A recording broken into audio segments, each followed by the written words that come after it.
everybody in the world buy?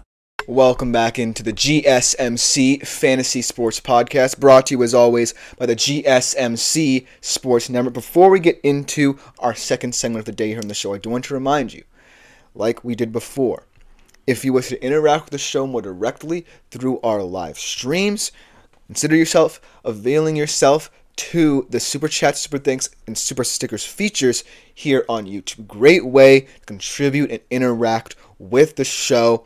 You can get your opinions out there, like I said, the comments, questions, and concerns you leave throughout the show in my comments section. I love reading them on air. Or you can also click that $sign in the comments section and leave a tip or donation as well. Everything you do is greatly appreciated by the network, and it just makes our shows that much better hearing your guys' input. Without further ado, let us continue talking Thursday Night Football. We started off with our general betting preview, as we always do for our Wednesday shows. Now we get into our player props. And this one seems pretty straightforward.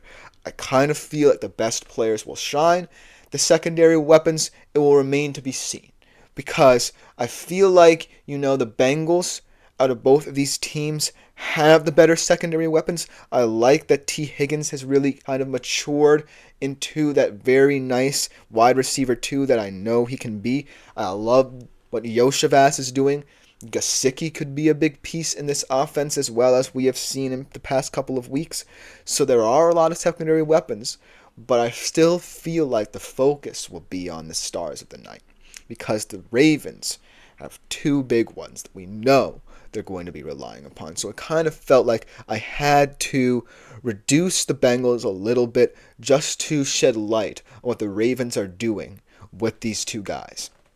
So that's why I feel like this player prop bet is much more stark compared to other ones I've done, where you have teams that really needed their secondary weapons to show up, and that's why I wanted to focus on them. But today, I'm going to hyper-focus on these players because of their importance, not only to their teams, but to the division race as well, because this is a highly integral game in the AFC North that will tell us a lot. So without further ado, let's jump right into this player prop segment. Let's start off with the Ravens, because we kind of know the story here. Everything's going to fall on Lamar Jackson and Derrick Henry to kind of carry the load here. And I know it kind of sounds cliche, because these are 2 players, no matter where they are, whether Lamar Jackson being with the Ravens for as long as he has been, or Derrick Henry just coming to the Baltimore Ravens from a Tennessee Titans team where he was the focal point of what they did. These are the 2 guys that kind of capture the headlines for the Baltimore Ravens this season, kind of take the blame if they lose, or applauded when they win. So I have to really respect that aspect of who these players are, especially from a betting perspective, because they hold a lot of weight when you look at secondary options as well. When 2 players dominate like this, you have to take into account how this diversifies the betting market too. So let's start off with Lamar, because it feels safe to say that he's going to hit his over here. 232, or I believe 82.5 passing yards. And he's hit his over 7 of 9 times this season. So, as you can see, he's been a very steady presence as someone you can rely upon in the betting market as a quarterback. He is a presumptive MVP candidate, and that is helping bolster his case week by week, rather than just as in summation of what he's done this season. So, I feel like this game might be a bit hard to kind of agree with the over on this one, but recent history shows that Lamar Jackson is as reliable as they come. So that is why I feel like this is perhaps the safest bet from a Ravens point of view in this game. And not for nothing, as much as the Bengals defense has improved, like I said, look at who they've played. And that's what really makes me feel like Lamar is going to continue steamrolling. And he did it against a very kind of contentious Broncos defense, one that has played well, but, can get exposed when they're up against far superior teams that they can't really challenge. And so that's the thing about the Ravens. They can find ways to beat you, and Lamar Jackson is one of them. So he's going to take a lot of command for tomorrow night's bets. In terms of Derrick Henry, however, this is a weird one because much like Lamar, he's been consistent. 7 of 9 games hitting the over as well. But I'm going to say, and this might raise a little bit of skepticism amongst my viewers here, he's going to hit the under 91.5 yards. And a lot of you might be thinking, how is this going to come about when, the Ravens' strategy is so dependent on what Derrick Henry can do in certain situations specifically? What he can do in the fourth quarter when your defense is worn out. What he can do in early downs and early quarters when, he can really set the tone for the game. I feel like his presence will be felt, but I feel like there are going to be moments where the Ravens are really going to try and stretch this Bengals defense out.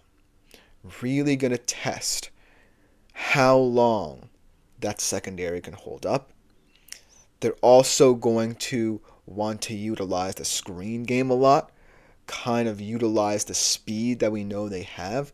And so Derrick Henry's role then becomes more about him as a situational back and as a receiving back than I think people might have expected in this one.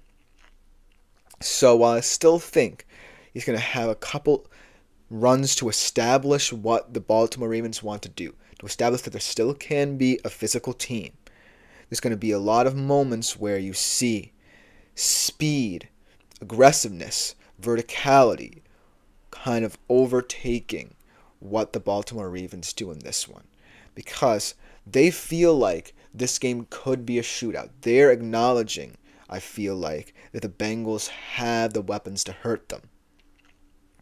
But my thing is that there are different ways that Derrick Henry can be utilized for this Baltimore Ravens offense, and I can't necessarily say the same if he had gone anywhere else.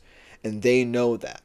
So, in that way, different avenues for what the Baltimore Ravens offense will look like tomorrow will be opened. And it might frustrate some people, but it's mainly because this is a very important game for them. Because they're playing 2 divisional games back to back.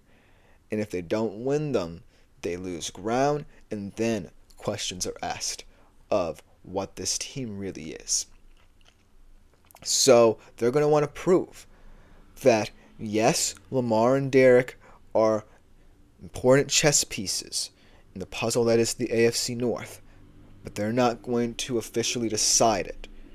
So Derrick Henry, out of both of them, feels like a safer option to kind of take a step back and diminish his role a little bit. But still, in certain areas, I feel like he will affect this game. Now let's move on to the Bengals side of things, because this seems a little bit more, contentious, because there feels like a lot more weapons that you have to concern yourselves with on the betting market from a Bengals perspective. You have Joe Burrow, who you always know is going to be someone who is always going to put up big numbers, always going to get his weapons involved, always going to have the will to win, and you know that he's going to want to come out guns blazing in this one. But then you have to consider, is T. Higgins' rise something that can change a bettor's perspective? Is Yoshivas a factor? Is Gesicki's game from last week going to play in the minds of people betting on the Bengals? So that's why I feel like I had to pick both Burrow and Chase to talk about. And it's the same situation. I have Burrow hitting the over here, 263.5. And the funny thing is, unlike Lamar, he hasn't really been that consistent in hitting the over. Only 3 of 9 games this season as he hit the over.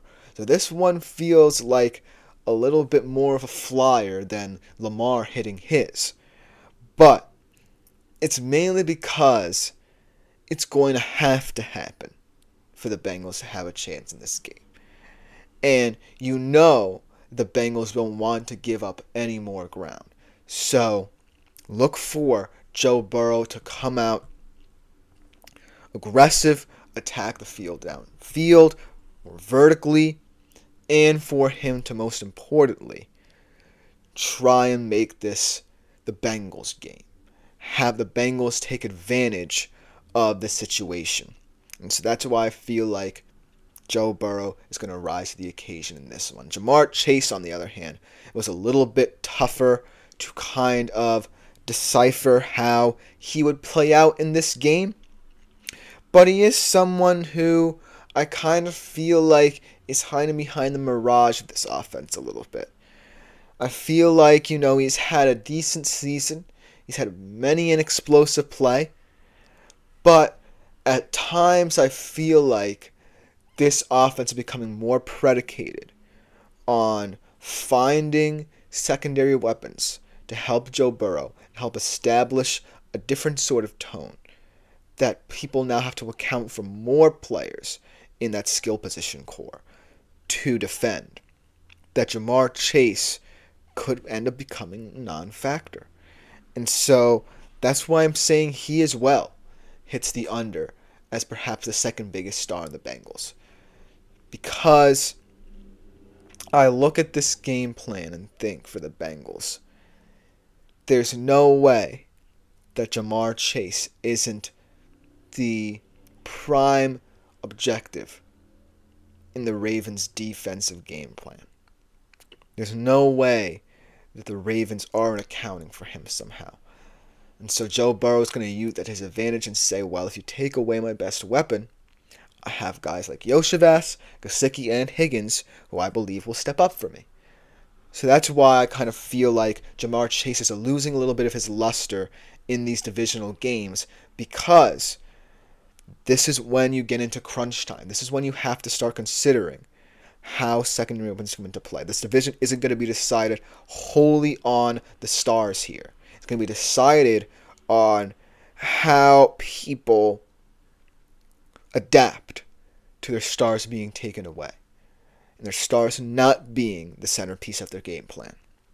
That's why this felt so stark to me when comparing these two teams and their superstars, because of the fact that this game in the AFC North is highly contingent, not on who's superior and who plays like they're a star, but who can find other stars to help them in their mission. And so that's why I feel like I had to address the four big players in this one. But coming up after the break, we continue with our positional rankings, getting to an end here, but starting off with our tight ends today before concluding with our defense and special teams units to look out for this week. So we'll be right back after this short break. Do not go anywhere. Looking for your daily fix of sports